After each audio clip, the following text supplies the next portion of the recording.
우리 성도들의 인생을 살아가면서 신앙적으로 혹은 우리가 건강의 문제에 있어서 혹은 우리가 경제적인 문제에 있어서 여러 종류의 위기를 당하고 어려움과 그리고 힘든 일을 겪으며 살아갈 수가 있습니다. 인생의 여러 전반 영역에 대해 말이죠. 관계의 문제에 있어서도 그럴 것이고 혹은 가족의 문제들에 있어서도 그럴 것이고 우리들은 편안하고 기쁘고 즐겁게 감사하며 살아갈 수 있는 날들보다도 어쩌면 늘 걱정과 염려 속에서 살아가야 할 때가 많다. 이것이 우리의 현실의 문제라고 말할 수가 있습니다. 성경은 여기에 대하여 우리에게 어떤 교훈을 주고 있는가? 오늘 사도 바울은 그 자신이 살 소망까지 끊어질 그런 큰 어려움과 고난과 역경을 만난 가운데서도 그는 예수 그리스도를 의지하는 이 믿음으로 말미암아 하나님이 주시는 은혜로 말미암아 이 모든 것들을 극복하고 승리한 삶을 통하여 오늘을 살아가는 하나님의 백성들에게 이런 교훈들을 주고 있으며 오늘을 살아가는 우리들 또한 우리의 삶의 모습이 어떠하든지 그 모든 삶 속에서 승리하는 삶을 살아가기를 원하고 계심을 볼 수가 있습니다. 우리 모든 성도들에게도 이와 같은 승리하는 삶의 은혜가 있게 되기를 주님의 이름으로 축복합니다. 존 F 케네디는 그의 저서 Profiles in Courage, 참된 용기라고 번역되었습니다마는 이 책에서 이런 말을 합니다. 큰 위기는 위대한 사람과 용기가 있는 행동을 만든다. 사람이 위기를 만나게 되면 그 사람이 평소에 나타내지 못했던 그 속에 가지고 있는 잠재력이라는 것이 발휘되므로 위대한 사람이 나타나게 되어질 뿐만 아니라 아주 용기가 있는 평소에는 그럴 만한 행동을 예상하지 못하는 사람이지만 위기를 만날 때 참으로 그 위대한 사람과 더불어 용기 있는 행동을 만나게 되는 그런 모습을 볼 수가 있다라고 하는 것입니다.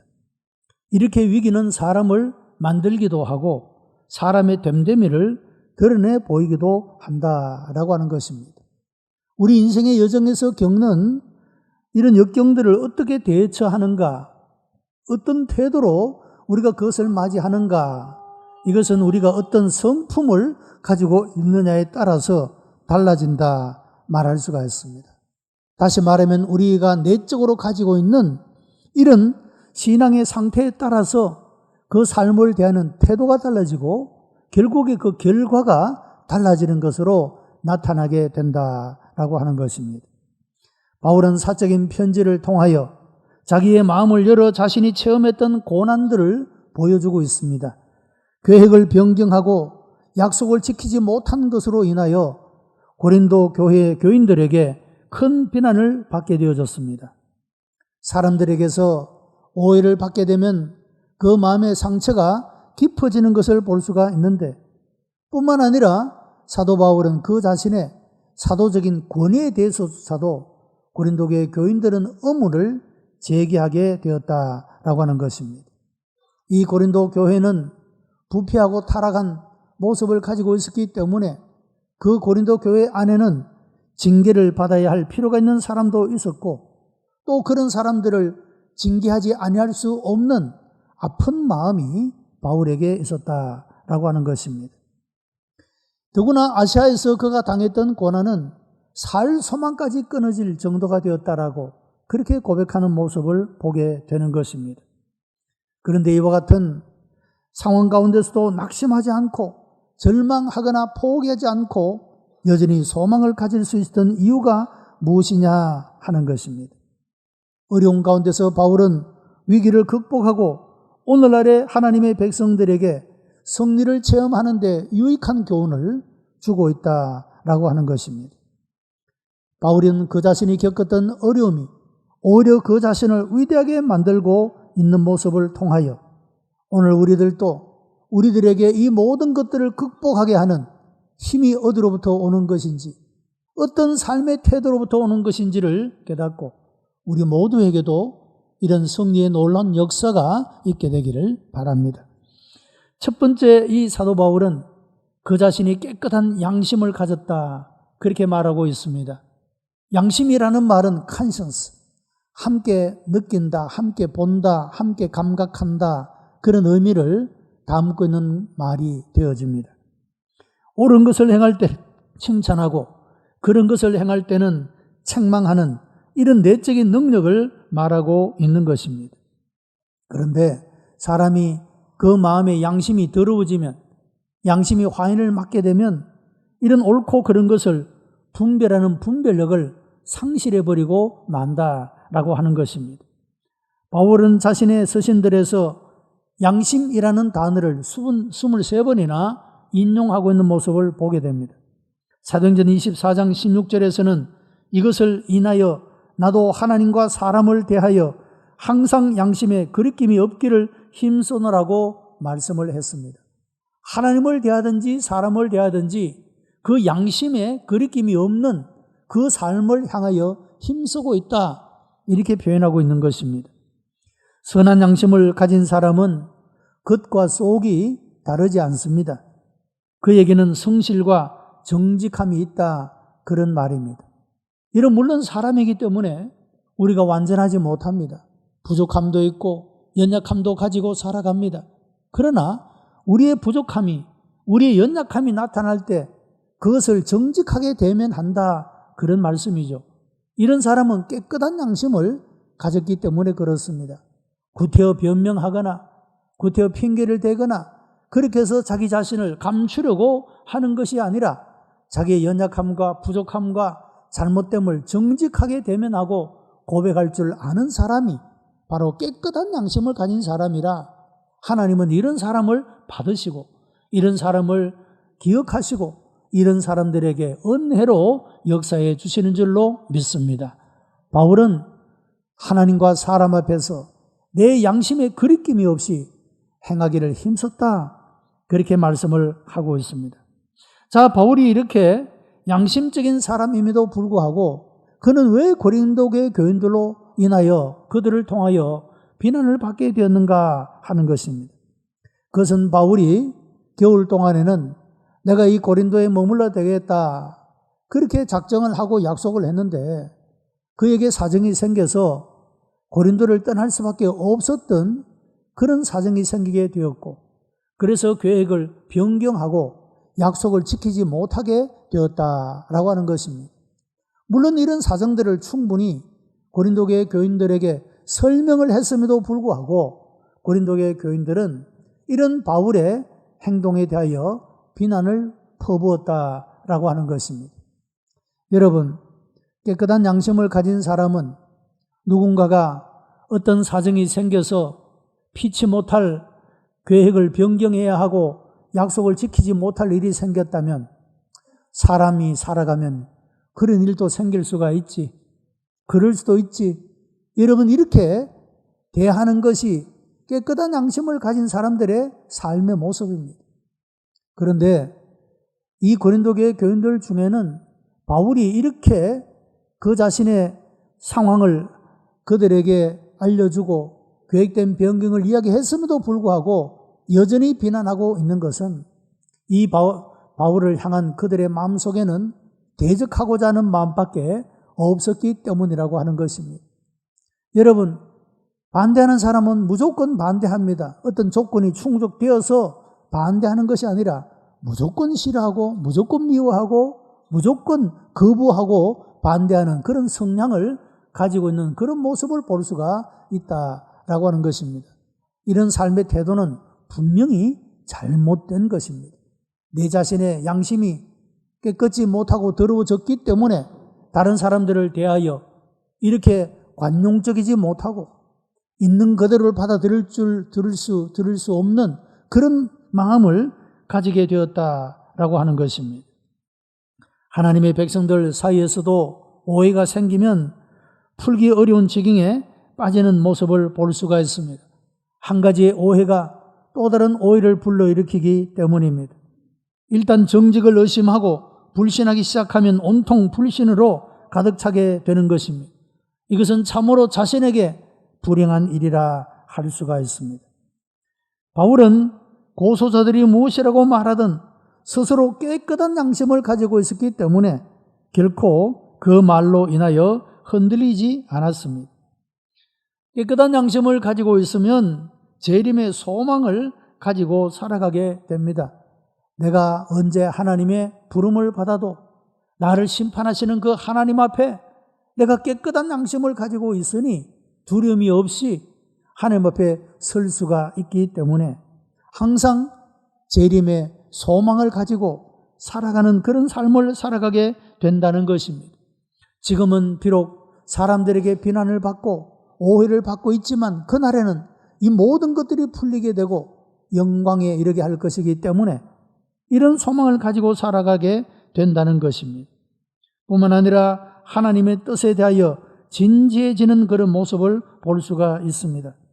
바울의 이 모든 행동들의 근거는 그 자신이 고린도에 머물기로 작정했다가도 계획을 변경했던 그 이유는 하나님의 뜻에 의해서 그는 그 뜻을 순종하기 위함이었다고 하는 것입니다. 바울의 행동의 근거가 자기 자신의 유익을 구하거나 편리를 추구하기 위함이 아니라 하나님께 묻고 하나님의 인도하심을 받아서 그래서 행동한 것이기 때문에 그는 결코 하나님의 뜻에 복종하는 것을 그 일로 인하여 사람들에게 비난받는 것을 두려워하지 않았다.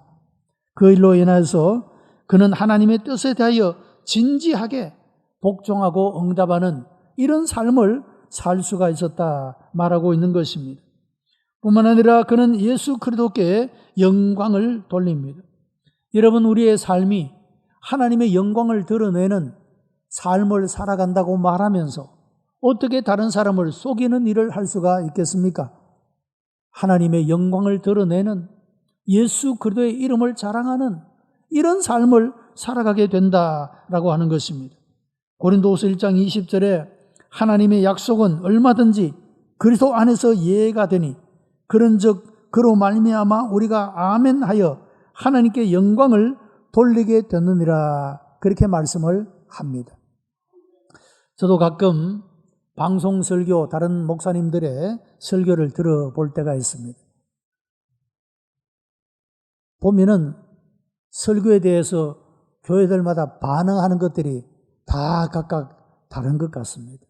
어떤 교회는 보니까 목사님이 그냥 한 구절 말씀하면 그냥 아멘 하는 그런 교회도 있고, 어떤 교회는 설교 끝낼 때까지도 아멘도 한 번도 안 하는 교인도 있고, 어떤 분들은 중간중간에 이렇게 아멘하는 그런 분들도 있습니다. 어떤 부흥사들은 아멘을 그렇게 강요하기도 합니다.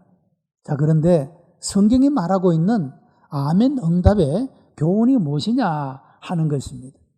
여러분, 하나님의 약속, 하나님의 말씀, 여기에 대해서는 예스만 있지 노가 없다, 그렇게 말씀을 합니다.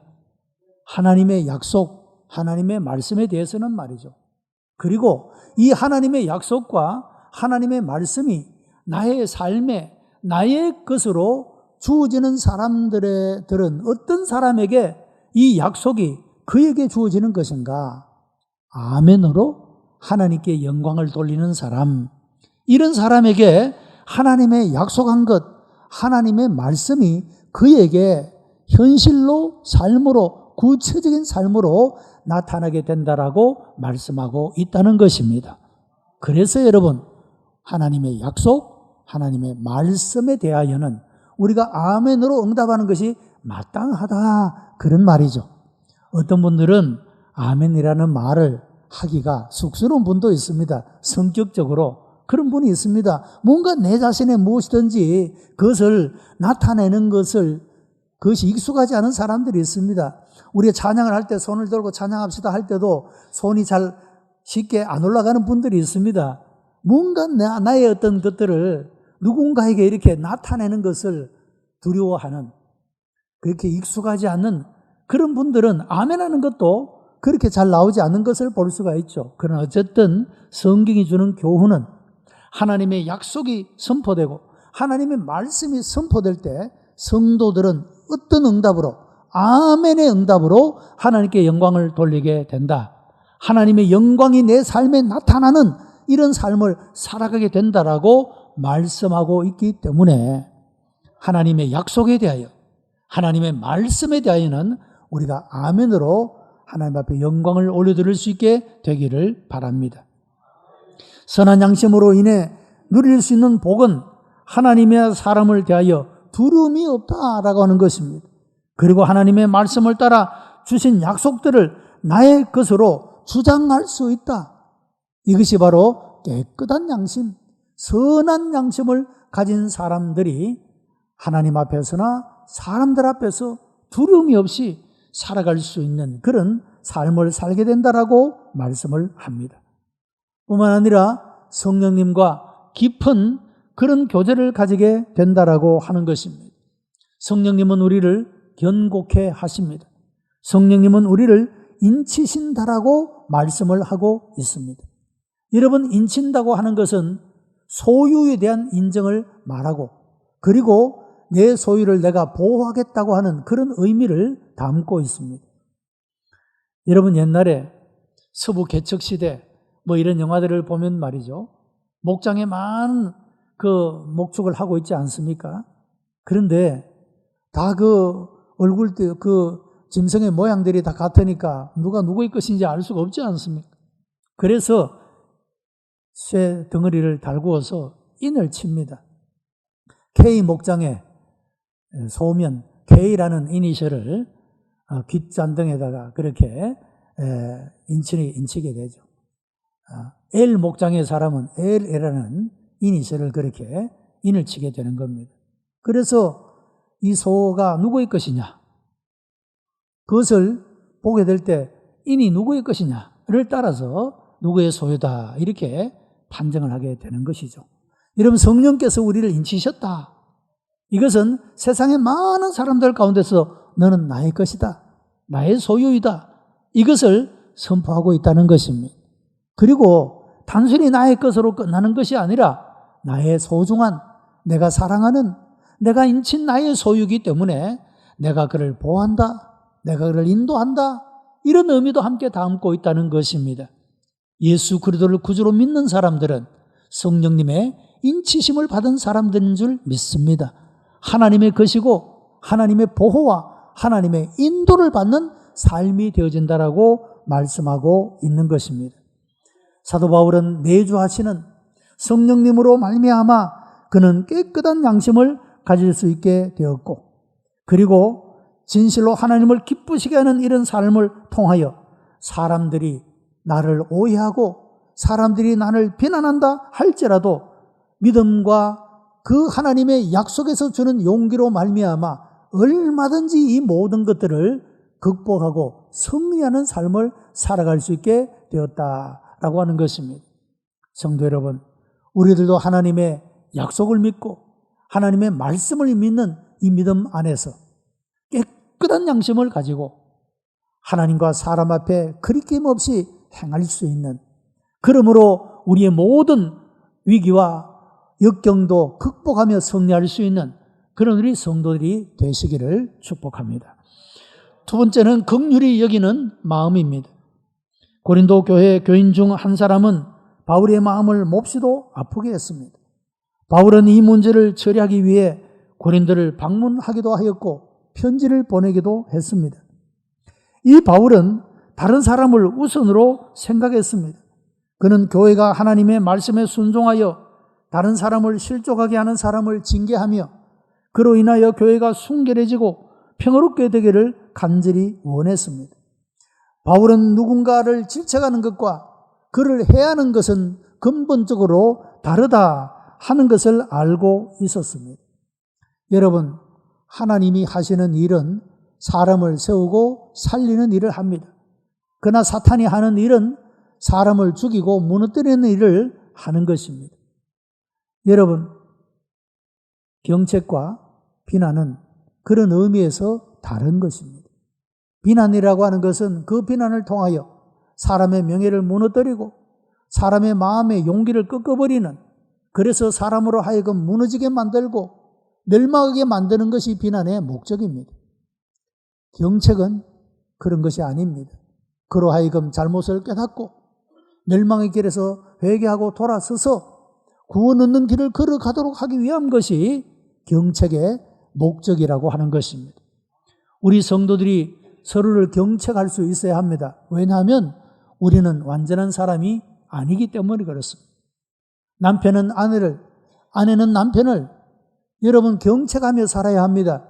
그것은 무너뜨리고 비난하기 위함이 아니라, 망하게 하기 위함이 아니라 잘못된 것에서 돌이켜 구원을 얻고 하나님의 영광에 이르고 하나님의 복을 얻는 삶을 살도록 하기 위함이라고 하는 것입니다.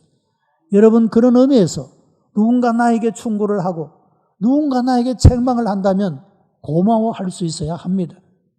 그것은 나를 망하게 하기 위함이 아니라 나를 건져내고 나를 구원하고 나로 하여금 의의 길을 하나님 앞에서 복된 걸음을 걷도록 하기 위함이기 때문이라고 하는 것입니다.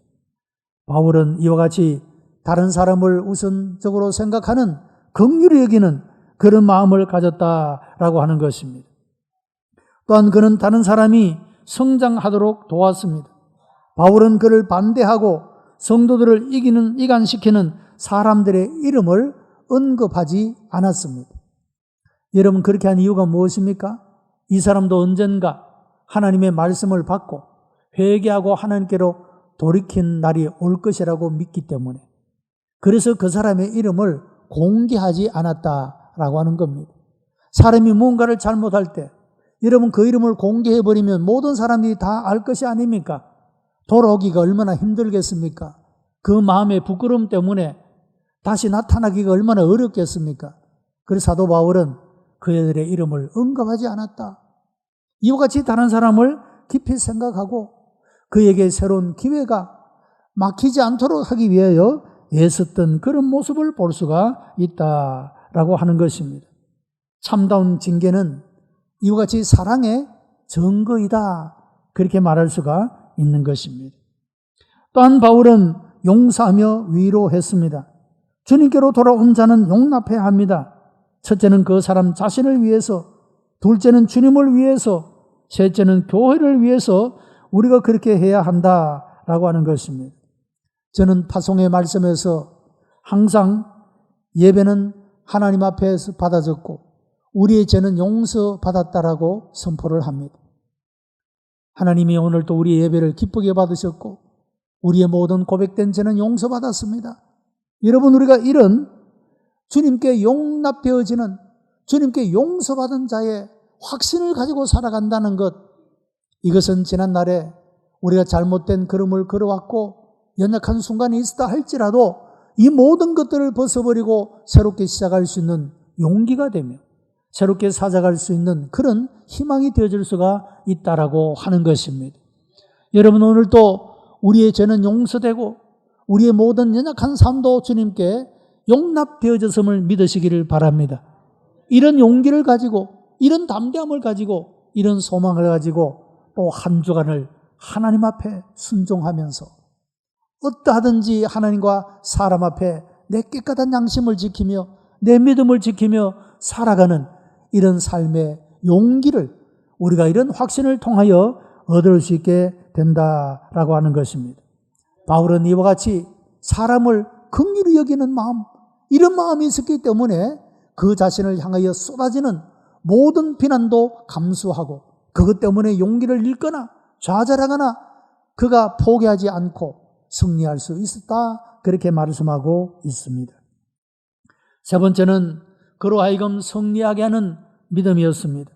바울은 대단히 곤고한 지경에 있었으나 그 모든 것들을 정복할 수 있고 극복할 수 있고 승리할 수 있게 만든 것은 믿음이었다라고 하는 것입니다.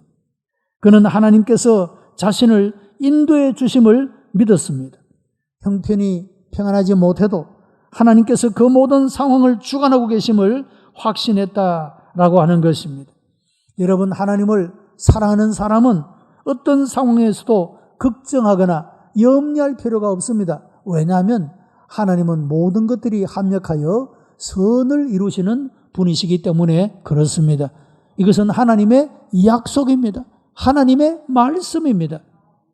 여러분, 오늘 여러분 모두가 다 하나님을 사랑하여 하나님을 예배하는 자리에 나와 있지 않습니까?